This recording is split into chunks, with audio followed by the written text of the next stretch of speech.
కేసీఆర్ సొంత జిల్లా మెదక్లో బీఆర్ఎస్కి ఎదురుగాలి వీస్తోంది. గులాబీ నేతలు కారు దిగిపోతున్నారు. దీంతో నాయకుల వ్యవహార శైలి బీఆర్ఎస్కి తలనొప్పిగా మారింది. బీఆర్ఎస్ ఎంపీ అభ్యర్థి వెంకట్రామరెడ్డికి వ్యతిరేక పవనాలు వీస్తున్నాయి. టికెట్ కేటాయింపులపై నాయకుల్లో అసంతృప్తి నెలకొంది. ఇదిలా ఉంటే ముంపు బాధితులు, ప్రాజెక్టు నిర్వాసితులు వెంకట్రామరెడ్డిపై గరంగరంగా ఉన్నారు. దీంతో ముంపు బాధితుల ఓట్లు వెంకట్రామరెడ్డికి సవాళ్లుగా మారనున్నాయి. మరి ఎన్నికల్లో వెంకట్రామరెడ్డి పరిస్థితి ఏ మలుపు తిరగబోతోంది?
కేసీఆర్ సొంత జిల్లా మెదక్లో బీఆర్ఎస్కి ఎదురుగాలి వీస్తోంది. గులాబీ నేతలు కారు దిగిపోతున్నారు. దీంతో నాయకుల వ్యవహార శైలితో బీఆర్ఎస్కి పెద్ద తలనొప్పిగా మారింది. దీనిపైన మరింత సమాచారం మా కరస్పాండెంట్ నాగరాజు అందిస్తారు ఫోన్లో. నాగరాజు, ఎలా ఉండబోతోంది మెదక్లో? మరి పవనాలు ఎటు వీస్తున్నాయి నాగరాజు? సీతారామరాజు, ఈ మధ్య కాలంలో రాబోయే పార్లమెంట్ ఎలక్షన్లలో ఒక రసవత్తరంగా రాజకీయం మారుతుందని చెప్పాలి. కేసీఆర్ కు సొంత జిల్లాలో ఎదురుగాలి వీస్తుందని చెప్పాలి. ఇప్పటికే ఎంతో మంది ఆ కాంగ్రెస్ మన కారు దిగి కాంగ్రెస్ కూడా వెళ్ళిపోయే పరిస్థితి కనపడుతుంది. ఇప్పటికీ కాంగ్రెస్ మన టీఆర్ఎస్ నాయకులు వేరే కాంగ్రెస్ పార్టీలు వెళ్లేసరికి గులాబీ పార్టీకి తలనొప్పిగా మారిందని చెప్పాలి. ఇటు మంటి బీఆర్ఎస్ అభ్యర్థి వెంకట్రామరెడ్డిపై కూడా వ్యతిరేక ప్రవణాలు వీస్తున్నాయి. ప్లస్ టికెట్ కేటాయింపు నుంచి మొదటిగా ఎమ్మెల్యే మదన్ రెడ్డికి, తర్వాత ప్రతాప్ రెడ్డికి, తర్వాత గాలి అనిల్ కుమార్ కి, ఇలా వరుసగా చాలా మంది కూడా పెట్టిన కొన్ని కారణాల వల్ల వెంకట్రామరెడ్డికి వచ్చింది. వెంకటరెడ్డి రామ్తో ఇటు నాయకులు అసంతృప్తి ఉన్నారనే చెప్పాలి. ఇంకా ముఖ్యంగా ముంపు బాధితులు, ప్రాజెక్టు భూ నిర్వాసితులు కూడా గతంలో ఐఏఎస్ అంటే కలెక్టర్ గా పనిచేసిన రోజుల్లో ఎవరికి న్యాయం చేయలేదంటూ ఇటు ముంపు బాధితులు కూడా చాలా ఇబ్బంది పడుతున్నారు, చాలా అసహనం వ్యక్తం చేస్తున్నారు. ఇప్పటికే ముఖ్యంగా ఈ మొత్తం మీద ఎంపీ ఎలక్షన్ లో కీలకంగా ముంపు బాధితుల ఓట్లు కానున్నాయి. ఇదే విషయంలో ఇటు అసంతృప్తి నాయకులపై, ఇటు ముంపు బాధితులపై కలెక్టర్ గా పనిచేసిన ఇవన్నీ వెంకట్రామరెడ్డికి అనేక సవాలుగా మారాయని చెప్పాలి. అంటే పేరు ఉమ్మడి మెదక్ జిల్లాలో మాత్రం అందరికీ వెంకట్రామరెడ్డి సుపరిచితమే. సంగారెడ్డి జిల్లా జాయింట్ కలెక్టర్ గా, సిద్దిపేట జిల్లా కలెక్టర్ గా విధులు నిర్వహించి సమావేశాలు వ్యవహరించిన వ్యక్తికి ఈయన గులాబీ బాసు కూడా కేసీఆర్ కు అనుకూలంగా ఉన్నాడు. తన అనుచరణ కూడా సంపాదించుకున్న వ్యక్తి వెంకట్రామరెడ్డి. ఈయన పలుమార్లు కూడా గతంలో కూడా వరి వేస్తే ఊరే అన్నట్టుగా కూడా పలుమార్లు వార్తల్లో నిలిచారు. దీనికి తోడు విమర్శల పరంలో ప్రథమ స్థానంలో కూడా ఉన్నాడు. ఇటు కొండపోచమ్మ కావచ్చు, మల్లన్న సాగర్ ప్రాజెక్టుల నిర్మాణ అంశంలో ప్రజల పట్ల నిరంకుశంగా వ్యవహరిస్తూ ప్రభుత్వాన్ని ఆలోచనగా పనిచేసి ఇటు ముంపు గ్రామాల ప్రజలు నిర్బంధంగా గ్రామాలను ఖాళీ చేయించాలనే అపవాదులు కూడా లేకపోలేదు. ఇటు కలెక్టర్ గా పనిచేస్తూనే స్వచ్ఛంద పదవి విరమణ పొంది ఎమ్మెల్సీగా బాధ్యతలు చేపట్టి రాజకీయ అరంగేటం చేసిన వెంకట్రామరెడ్డి ప్రస్తుతం అభ్యర్థిగా బరిలో దిగుతున్నకు ఇటు కూడా హాట్ టాపిక్ గా మారింది. ఇప్పటికే చాలా అసహనం వ్యక్తం చేస్తూ మళ్ళీ కూడా ఈ మధ్య కాలంలో ప్రచారం కూడా మొదలు పెడుతున్నాడు.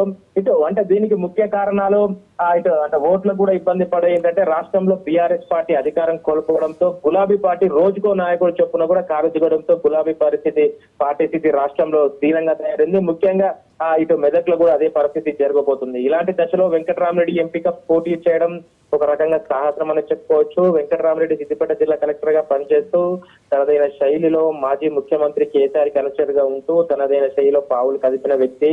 ఇటు జిల్లా కలెక్టర్ గా ఉన్న ఆ వ్యవధిలో మాజీ ముఖ్యమంత్రి కేసీఆర్ నీటి ఎద్దడి ఉండకూడదనే సదుద్దేశంతో మల్లన్న సాగర్ రిజర్వాయర్ కార్యానికి శ్రీకారం చుట్టారు. ఈ మల్లన్న సాగర్ కొండపోచమ్మ రిజర్వాయర్ కోసం ఏకంగా గ్రామాలను ఎంచుకుని వారిని మెప్పించడానికి అన్ని రకాల సదుపాయాలు సమకూరుస్తామని వాళ్ళకి హామీలు ఇచ్చి నచ్చజెప్పే ప్రయత్నం చేశారు. కానీ వాళ్ళు ఎంతకి వినకపోవడంతో వెంకటరామరెడ్డికి మాజీ ముఖ్యమంత్రి కేసీఆర్ బాధ్యతలు అప్పచెప్పగా వారు బాధ్యతలు తీసుకుని వారి ఇండ్లను ఖాళీ చేసే పనిలో పడ్డారు. అప్పుడు వారి ఖాళీ చేయకపోవడంతో రాత్రికి రాత్రి వారి కుటుంబాలను వందలాది మంది పోలీసు బలగాలను దింపి వారిపై లాఠీ చార్జీలు చేయించి మరి ఇండ్లను ఖాళీ చేయించిన ఘటనలు ఉన్నాయి అంటే కలెక్టర్ హయాంలో. అంతేకాకుండా కేసీఆర్ ఆదేశాలతో ఎన్నో అభివృద్ధి పనులకు శ్రీకారం చుట్టారు. ఎట్ ది సేమ్ టైం జిల్లా కలెక్టర్ గా ఉన్న వ్యక్తి మాత్రమే కాదు, ఆయన ఒక వ్యాపారవేత్త, కింగ్ మేకర్, ఆర్థికంగా కూడా కింగ్ మేకర్ గా చెప్పవచ్చు. ఇప్పుడున్న పరిస్థితుల్లో ఎలా నెగ్గుతారో అనేది బీఆర్ఎస్ ఒక అంతుచిక్కని ప్రశ్నగా మారింది. ఒక పక్క కాంగ్రెస్ పార్టీ విపరీతంగా బలం పుంజుకుని ఉన్నది. మెదక్ పార్లమెంట్ కు సంబంధించిన ప్రతి అంశాన్ని మైనంపల్లి హనుమంతరావు ఇటు మెదక్ జిల్లా ఇన్ఛార్జ్ మంత్రి కొండా సురేఖ కూడా పరిశీలిస్తున్నారు. అంటే ఇంకో రకంగా ప్రస్తుతం దేశవ్యాప్తంగా మోడీ గాలి ఆ మోడీ చరిస్మా కావచ్చు, అయోధ్య రామ మందిరం కావచ్చు, ఆప్కి భారత్ భారత్ నినాదంతో ఇటు దేశంలో ప్రతి నియోజకవర్గంలో విపరీతంగా ప్రచారాలు చేస్తున్నారు. ముఖ్యంగా మెదక్ జిల్లా ఇటు టార్గెట్ గా ఇటు కాంగ్రెస్ ప్రభుత్వం తీసుకుంది. ఇటు మధ్య కాకుండా ఇటు లాయర్ గా రాజకీయాల్లో తన శైలిలో పావులు కలుపుతూ కింగ్ మేకర్ గా పేరు పొందిన రఘునందన్ రావు కూడా ఇటు ఛాలెంజ్ చేస్తున్నాడు. వెంకటరామరెడ్డికి తనదైన శైలిలో వెంకటరామరెడ్డి తన వ్యవస్థలు చేస్తున్నాడు. ఇక పరిచయాలు రాజకీయ నాయకులతో సత్సంబంధాలు ఉన్నవి, కానీ ఆయన కలిసి వస్తాయా, ఆయన గెలుపు అనేది అంత ఈజీ కాదని రాజకీయ విశ్లేషకులు అంటున్నారు. చూడాల్సింది వెంకటరామరెడ్డి చెమటొడ్చాల్సిందా, మరి ఎటువంటి కష్టపడతాడో, ఈ ప్రజల మన్నను ఎలాంటి పౌతులో చూడాలి. అయితే మెయిన్ గా ముఖ్యంగా దుబ్బాక నియోజకవర్గం మల్లన్న సాగర్ ప్రాజెక్టు నిర్మాణంలో భాగంగా సుమారు 14 గ్రామాల ప్రజలను ముప్పు తిప్పలు పెట్టి వారి పట్ల నిరంకుశత్వంగా ప్రవర్తించిండు. అలా చేయడంతో ప్రజల వెంకటరామరెడ్డిపై తీవ్ర స్థాయిలో వ్యతిరేక భావన ఉన్నదని చెప్పాలి.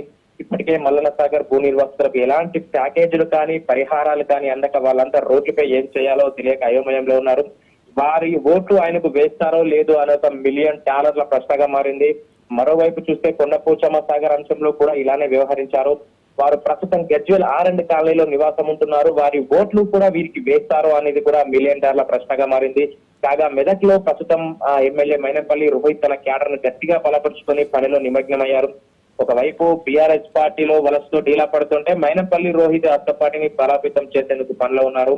మరి ఈ గడ్డు కాలంలో బీఆర్ఎస్ బలపరిచిన మాజీ కలెక్టర్ ఎమ్మెల్సీ వెంకటరామరెడ్డి పోటీ చేస్తుండు. మరి ఆయన కలిసి వస్తుందా, ఎంపీ అవుతాడా లేదా అనే భావన మాత్రం అందరి మధ్యలో కలుగుతుంది. అంతేకాకుండా కలెక్టర్ గా విధులు నిర్వహిస్తున్న సమయంలో అధికారులు కూడా సహకరించలేదనే విమర్శలు కూడా ఆయనపై ఉంది. ఇలా వ్యవహరించిన మాజీ కలెక్టర్ ఎమ్మెల్సీ వెంకటరామరెడ్డి వీరిద్దరి మనసులో పెంచి ఎంపీ బరిలో పోటీ చేసి నెగ్గుతారో తగ్గుతారో వేచి చూడాల్సిందే అని ఇటు కూడా రాజకీయ విశ్లేషకులు కానీ ప్రజలు అంటున్నారు. అంటే మొత్తం మీద ఒక సభ చెప్పచ్చు. ఇటు కాంగ్రెస్ ప్రభుత్వం కావచ్చు, ఇటు బీజేపీ మాత్రం కావచ్చు, ఇద్దరు టార్గెట్ గా ఇటు వెంకటరామరెడ్డిని టార్గెట్ చేసిరని చెప్పాలి. అంటే ఓవరాల్ గా మొత్తం మీదనైతే వచ్చే ఎలక్షన్లలో మాత్రం ఇంకా వేచి చూడాలి. ప్రజల మనసు ఏమైనా మారుతుందా, వెంకటరామరెడ్డి గెలుస్తాడా, వేరే రఘునందన్ రావు గెలుస్తాడా, నీలం మధు గెలుస్తాడా అని ప్రజల మనసులో ఏముందో మాత్రం ఇంకా కొన్ని రోజుల్లో వేచి చూడాల్సిందే. Raju, thank you Nagaraju, thank you very much.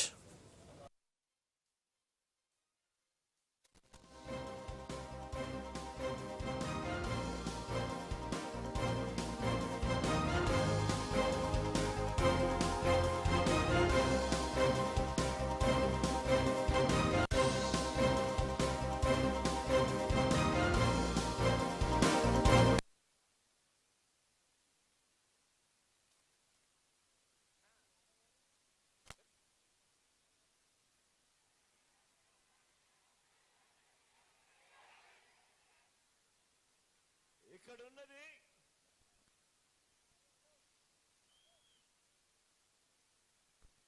ఒక్క మీ జగన్.